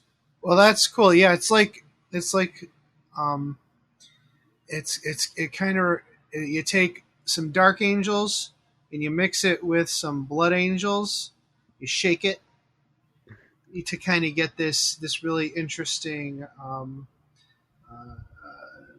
a story of a group trying to get vengeance, but are sometimes quite unhinged in their approach on the battlefield. Kind of cursed with with the blood of their ancestors, but also with a set goal to uh, have vengeance upon them at the same time. Yes, I it love it. it makes for a very fun opportunity to just sort of like think about how they would operate in this Hmm. grand story. Right. Yeah, we definitely got Uh, to get you a World Eaters player to play against every once in a while. yes, So yes, Yes, someone's they definitely. once those plastics come out, I'm pretty sure it won't be hard to find someone. I'm sure that once there Yeah. are like some proper world leaders models around, Yeah. people will be chomping at the bit to do it, and I'll Yeah. have no shortage of opponents. Absolutely. So I love the scheme that you've picked. I mean, it's not. It's basically the World Eaters scheme, right? Yeah, exactly. So there's a little bit of weirdness when it comes to the Warhounds World Eaters, where the very original Warhounds are like a blue, Hmm. not quite an Ultramarines blue, a little bit Mm-hmm. lighter than that, with Okay. white accents. Then at some point in their history, some sources point towards Angron is the one who made them change colors. Others don't really point to that, so it's a little hard to tell where it falls. They actually invert their color scheme to be white with the blue accent. Okay. And so I chose to go with the white with the blue. Painting white was sort of a fun challenge because that's one of the colors Oh yeah. that that's much harder to work with, and I like just having a little bit of blue accents to go along with it. And the white also makes it so weathering effects and stuff are much easier to pop because you have this nice white canvas to go off of and make grungy, dirty, bloody, whatever. Yeah. Where and then also blue marines. We've all seen blue space marines. Yeah. Smurfs. Yeah. Yes. Yeah. So for modeling them, this is a very Primaris focused force. So basically, any Space Marine is some variation of a Primaris Space Marine. They're all fair game. Hmm. They'll take whatever they can get. But I've utilized extensively the Forge World. I believe they're the Mark II armor World Eater's heads, so they have both like normal Mark II armor heads, and then the veteran ones that have the spikes on them that harken back to their gladiatorial combat history, where the spikes are representative of gladiators of prominence, and that's what they would use for their veterans to show that they were skilled fighters. So all of that is in there. Most of the army has like a head swap when appropriate, Yeah. and also chain axes, because one thing that's a real shame with the 41st millennium is there's not enough chain axes. No chain shovels either. No chain shovels, which is unfortunate too, but chain axes. And then also Shapeways has been a great way to source some parts to help build it. There's like various chain axe bits that other people have made that look very fitting, though the Forgel ones are also very nice and very easy to just like chop off a hand, put it on there. But get some variety going. Mhm. Yeah. Also, one of my favorite bits for my blade guard specifically, because the very ornate robed look of the blade guard kit doesn't really fit with the more gladiatorial savage component of the Warhound. So I made my own blade guard, and one of the fun things there was the shield with a bolter in it. That very much looks like a gladiatorial shield, and it's got that aspect of the world eaters who are very big into melee. They're not gonna have time to draw their pistol, so they better strap it to their shield so they can fire it, Mhm. and that's very fitting. That's how you And do it. Yeah, exactly. Shield. Gun shield. Yeah. Shield Is gun. perfect for what they want to do. And then let's see. I also definitely some other conversion work to have some fun. Redemptor Dreadnought that I actually made a chain fist for, because what Yeah. is a Because, chain yes. fist if not a dreadnought sized chain axe? Yeah. But that was a lot of fun to do. That guy I even recreated Shabrandar's look on a Primaris captain, so I Oh, had to nice. find a Mark IV, I believe it was a Mark IV Space Marine Centurion helmet. It's got the fun plumage Oh, yeah, that yeah. you see on a lot of those. The brush head. The brush head, exactly. So one of those, I made him a nice master crafted chain axe that is double headed, because double the fun. Yeah. Double the head, So double the fun. So he is the undisputed leader of plumage. the army, and he has his plumage. It all works out very nicely. And then for more of the modeling, there's a lot of dreadnoughts in this army. That's because when Call was doing his various experiments, there were a lot of not successes. Call doesn't look at things as failures, only more opportunities. And so It's very Bob Ross of him. any of the Marines that were not fully revived or primarisized, just slap it in a dreadnought. It's fine. Yeah.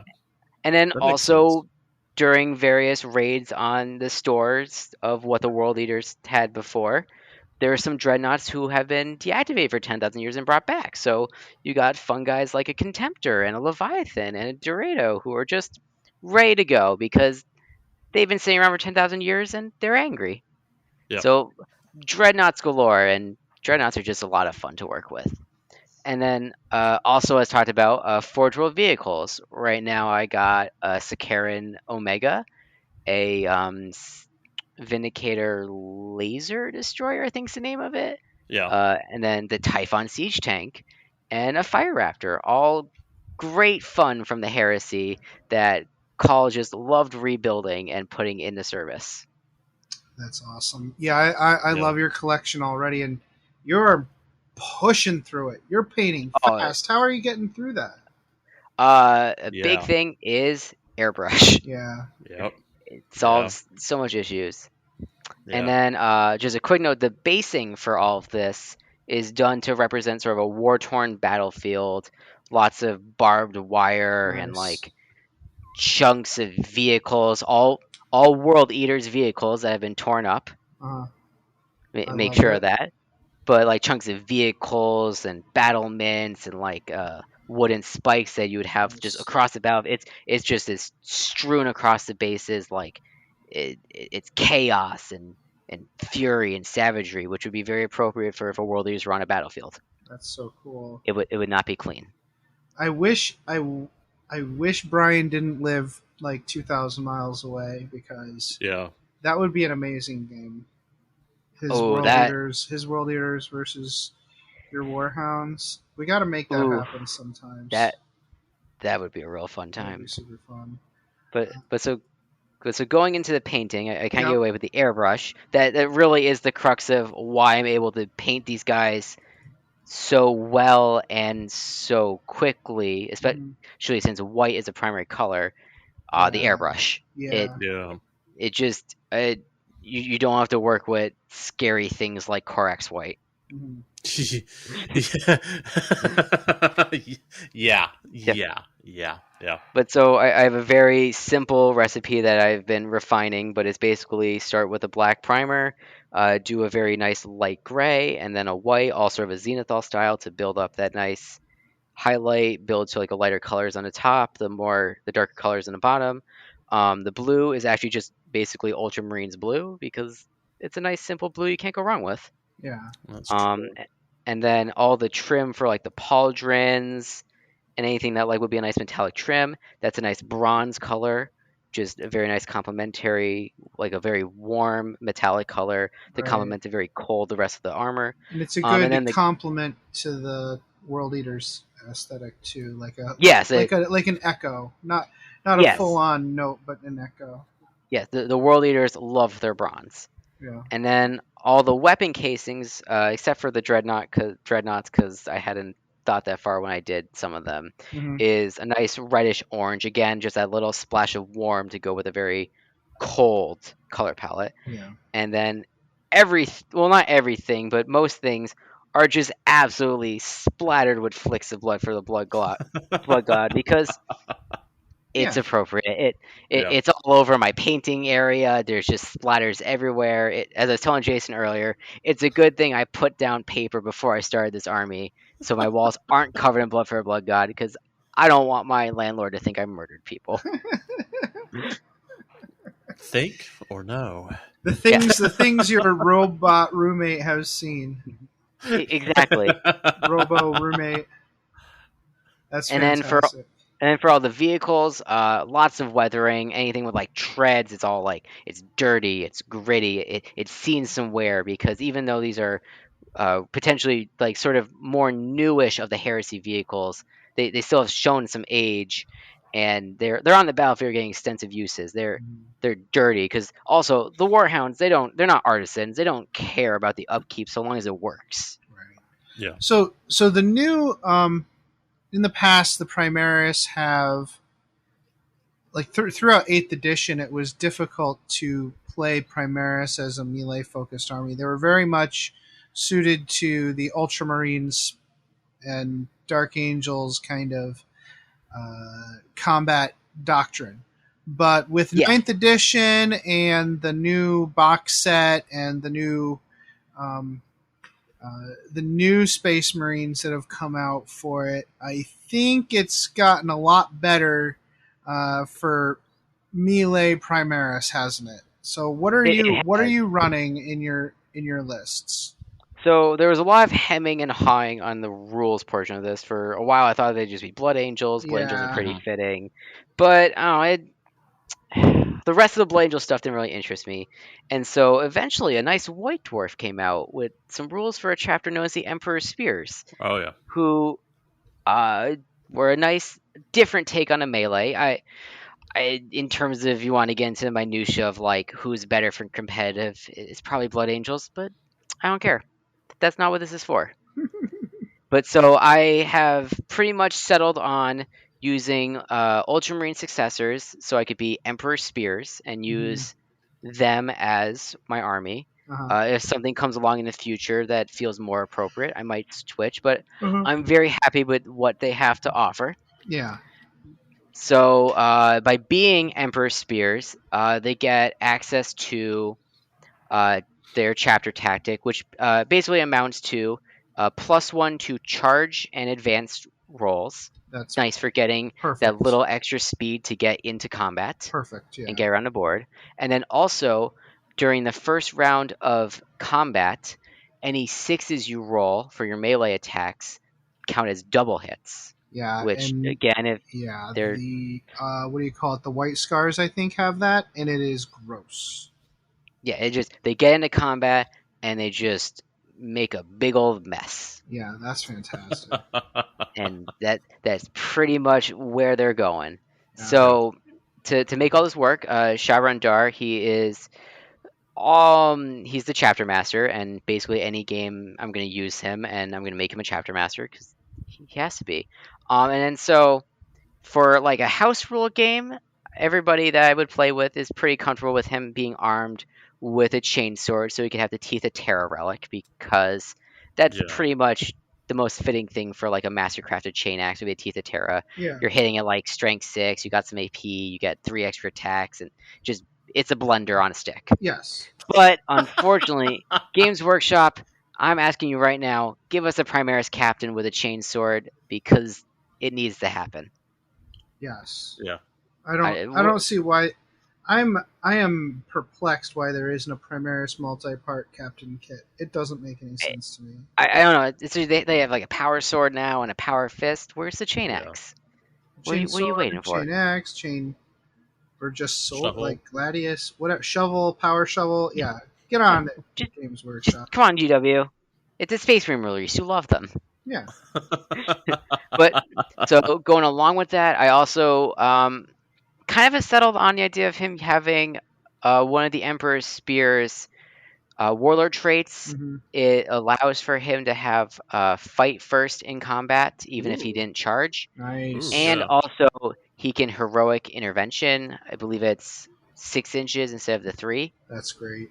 Perfect. But so it's just nice thing for him to get into combat, and while he's in combat, he is doing his job, and no one is stopping him from it, because once he's into combat with anybody, especially world leaders, no stopping him. No, Yeah. that's perfect.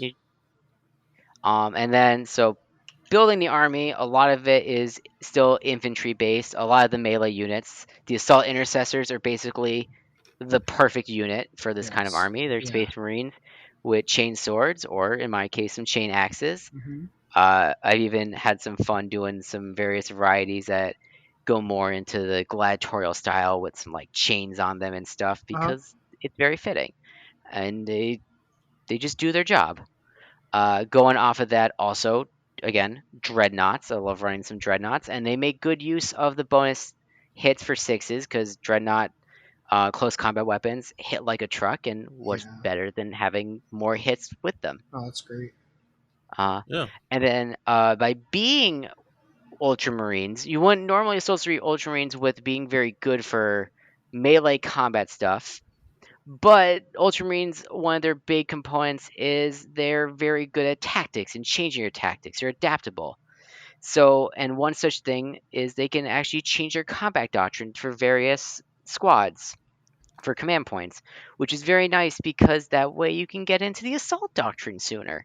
Oh, well, And- perfect. Yeah. Well, yeah, there you go. And I can't think of a place that the Warhounds would rather be than in the assault doctrine. Yeah, that's freaking awesome. And I would think that that's very fluffy for them, because they would eschew these normal tactics at this point to get some chopping. Yeah. That's fantastic. And yeah. they're not afraid to shoot, though. I have Warhounds in here. I got some Hellblasters and stuff, though. Anybody that can have a sort of the heavy weapon setup, but can have the assault variant of said heavy weapon, so the assault plasma Yeah. incinerator, or the assault Bolter. melter rifle from the Eradicators, Yeah. or even on the heavy intercessors, the Hellstorm bolters, I think they're called. Right. Whatever, like any of those weapons that can have an assault variant, that still feels very fitting for them, because they want that heavier weapon, but they also want that mobility and ability to get up in the combat. Well, and if you have the +1 to advance, I mean, Hmm. yeah, if you can Ooh, advance and yeah. still shoot all these things, that's really cool. Not Yeah. only is that, again, this is what we always this is what we always like to see. It's rules that best reflect the lore, and I think you've done that here. Exactly. When possible, they're willing to use guns, but they would prefer to be mobile. Though, like Yeah. some of the World Eaters or the Warhounds, they are disciplined enough for a more heavy weapon. I got guys with Stalker bolt Mhm. rifles. They're not afraid to get into combat, but they have maintained enough sanity that they can still be extra marksmen because at their core they're still Space Marines, and Space Marines are skilled at all forms of combat. Nice. These ones just like very specific forms of combat. Mhm. So going off of that, being Emperor Spirits also gives them access to a very nasty melee stratagem that gives a unit +1 to wound in melee, which that's great. You get Mhm. into combat, get that extra wounding. It means so that where I've built for weight of attacks, it lets me take that wave of attacks and have them still be relevant. Because if you get a bunch of angry Space Marines chopping at you and they're angry enough, no amount of armor is going to stop them. Yeah.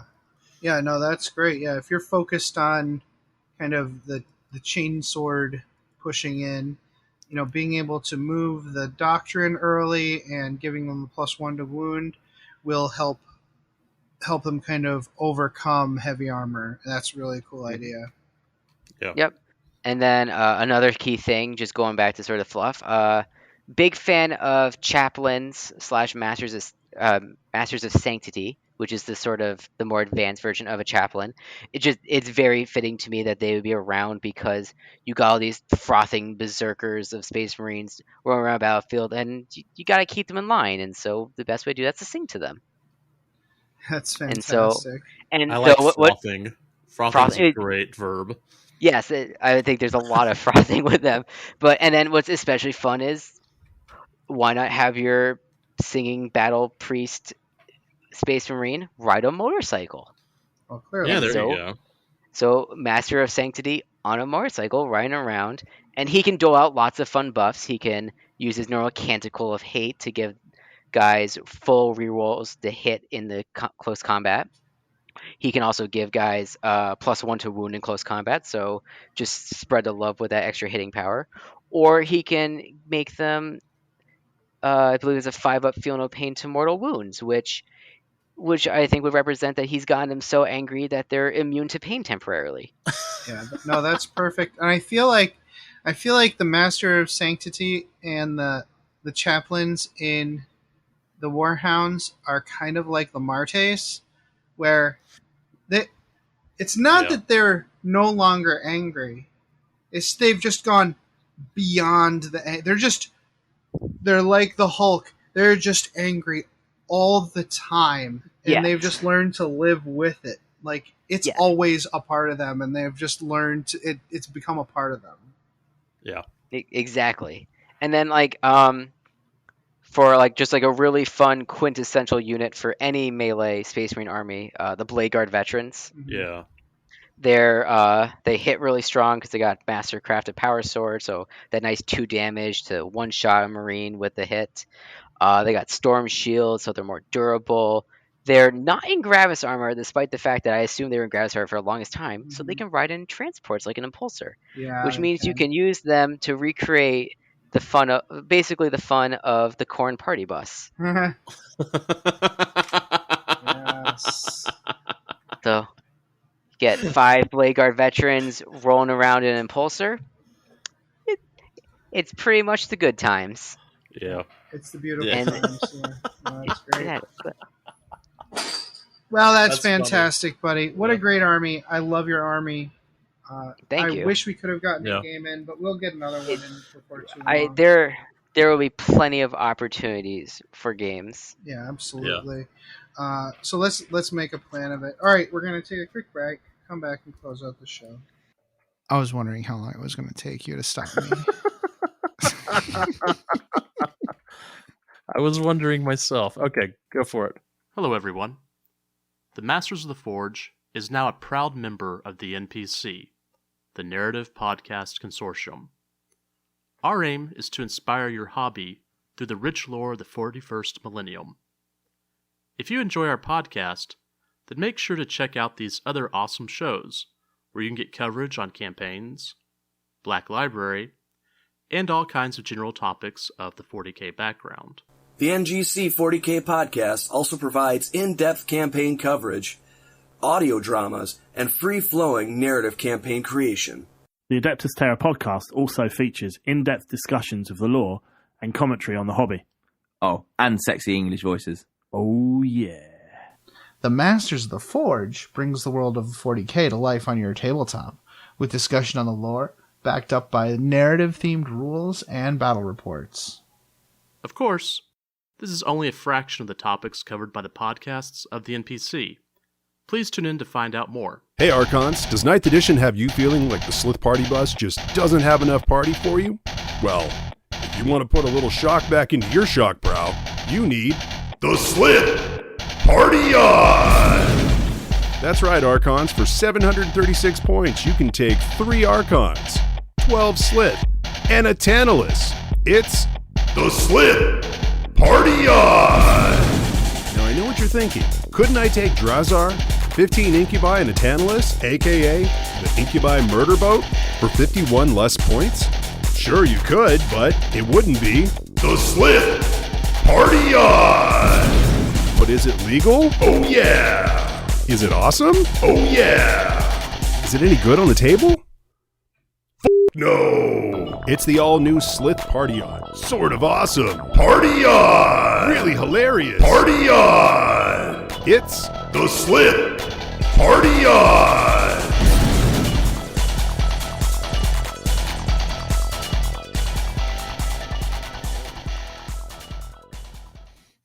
Oh, we've reached level 6.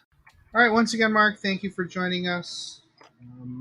It was a lot of fun learning about the effort and beautiful work you put into the lore and the models of your army, and how much thought you put into the construction of the army itself, like the rules.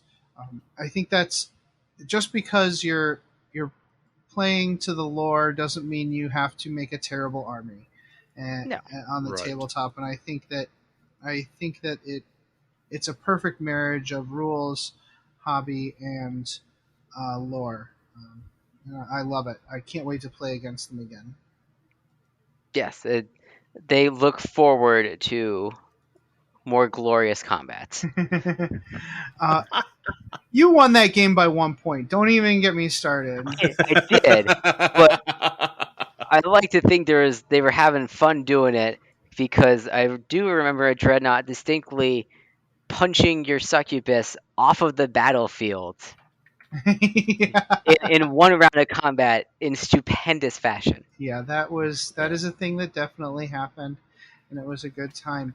So next week we are going to be talking about the new Crusade content for 40K. It is stuff we got like a couple weeks ago. But still we want to talk about it because I've played one game. Hope maybe we can get another game in sometime this week or something, so we can actually talk about these missions in a more like we've actually experienced them type of situation. Maybe Jason, maybe you can get a game in with one of your buddies, and I can get a game in with Mark or something, and we can actually talk about the missions from an experience perspective. That'll be Fire Amidst the Ashes. Also, we've had Mark, another Mark, but a California Mark. California Mark is putting together a lore for a Mechanicus Forge world, and the lore is really cool. So look for that in a future episode. But I think 172 is going to be about Kill Team for various reasons. So again, Jason's probably going to need to get some games into that and talk about it. Maybe we'll have a guest on. But until then, play the game the way you want to.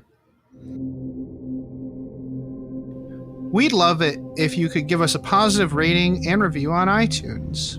If you'd like to keep in contact with us, you can follow us on Facebook or Twitter by searching for Masters of the Forge. And you can follow our hobby progress on Instagram with the hashtag Masters of the Forge. If you'd like to engage with us directly, you can always join our Discord server. To do so, or if you have any questions, topic suggestions, or if you'd like to advertise your creative hobby endeavor, contact us at mastersoftheforge@gmail.com. Please consider supporting us on Patreon at patreon.com/mastersoftheforge. Thanks. The music used in this podcast was made by Parad of the duo Sublevel 3. The track is used with his permission. This podcast is protected by the Creative Commons Attribution, No Derivatives, Non-Commercial International License. More information about this license and contact information if you have any requests can be found at our blog, mastersoftheforge.com. It's such a good feeling to play games your way. It's such a happy feeling 40K'ing away. And when you throw dice with story in mind, it's such a wonderful way to unwind. It's a good feeling, a very good feeling, the feeling you know that we'll be back when the fortnight's new, and we'll have new ideas for you, and you'll have things you'll want to talk about. We will too.